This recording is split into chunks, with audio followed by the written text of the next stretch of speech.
Hey, it's Chris Bowling. Chris Buyer, What up, CB? CB squared CB today. Let's go back squared. to it again. I So love it. Love it. you got a topic that a lot of our clients and prospective clients have been Hey, asking us in 26. Like it's coming out of the woodwork. I've had more. We have had more of these this year than I've had the last 20 years, which is Yes. I'm an off calendar year renewal and Yes. I want to move to a 1/1 renewal date. Yes. Medical. Ancillaries, easy. Yep. Medical. And Yes. there are two different radical differences between what you do on a fully insured plan and what you have to do for a self-funded plan. So Yep.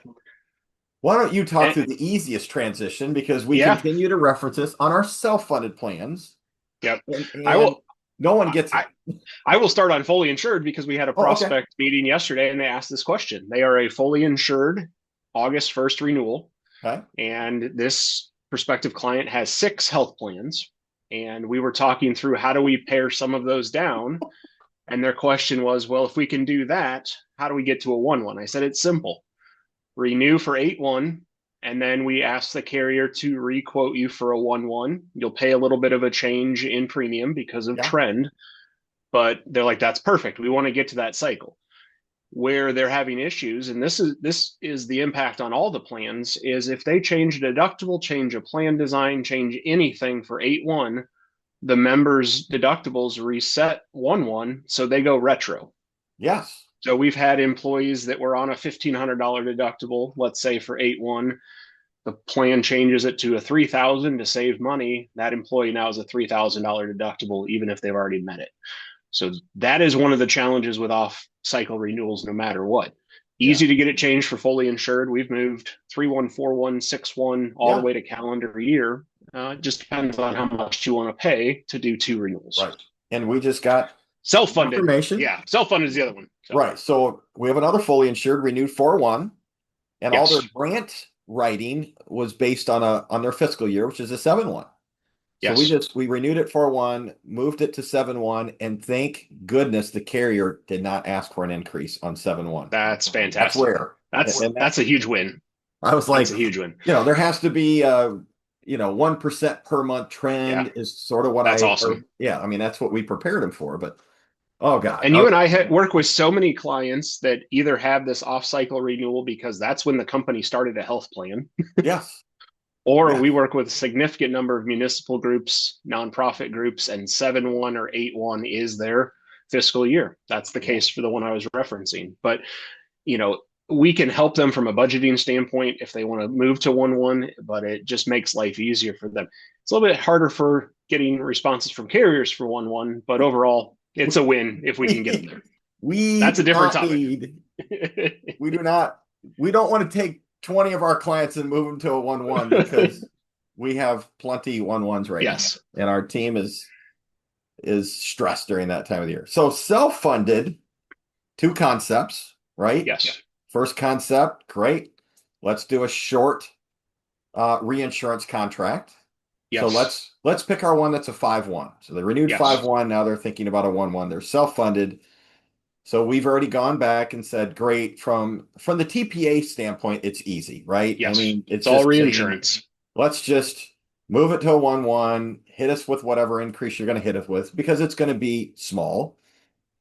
But the reinsurance is so complicated. You've got Yes. a new contract, you got a short year.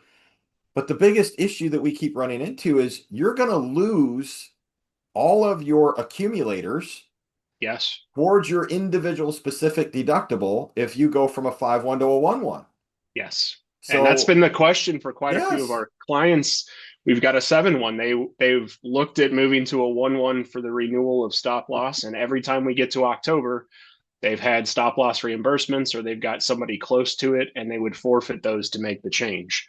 So the easiest way to do this, and what we found from doing this for our clients, self-funded opens that door. You can renew your stop loss, your administrative agreements, all of the components of your self-funded plan off calendar year. And sometimes that's easier because we get Yes. renewal attention from the underwriter. And then just write your plan year to be 1/1. So we Right. have a client, 7/1 renewal of everything components. and they changed their plan design, their contributions, and open enrollment for 1/1. And our underwriting team is helping them set a budget for the first half of the year and the second half of the year Yeah. and projecting that out. And it's worked beautifully. I think we've done this now for the last 5 years for them. Wow. And so when members have, if they add a new plan, members have a change in deductible, it's all seamless. And then we just deal with that portion of the renewal stop loss 7/1. And how in two in this year added an HSA Mm-hmm. mid-year, and that is a train wreck. Because Yeah. if you've contributed into a flex, You you can't HSA. you Yeah. can't HSA. And I'll go back to that 7/1. They finally added a high deductible this last year. They had held off on it for many years and did it because we can add it 1/1 for all the HSA contributions, all the deductible changes, that all synchronized, but their stop loss still renews 7/1 and we make it work. Yeah, it seems to be way less complicated, way less risk. I mean, Yeah. you could say, oh, well, I have risk. Well, sure, you've got some risk that your reinsurance renewal may come in, let's just Yeah. say 10% more than you expect. Right. But the bigger risk is you're losing people that have met their individual specific deductible and not continue to get reimbursements at 100% because I've already met it for Yeah. the January through May or January through June, Yeah. whatever, months they are. But man, our client, I mean, we've got a couple clients that are just struggling with that concept. And I get it, but thank goodness we have an underwriting department, we have an actuarial department, and they can back into those numbers and they do a really Yeah. good job at it. 7 years ago, we would have been freaking out about that for self-funded because it has to come down to the data. We have to Yeah. understand what have you spent and what is that budget? What will you spend future looking and what is that budget and blend those together. If we didn't have that team, then we would still be saying, nope, you're going to stay where you are and not Yeah. think about it. So it's doable with the right tools and the right team. Yeah. Good times. Good topic. All It's right. happening. So thanks, CB. We'll see you. All right. Bye-bye.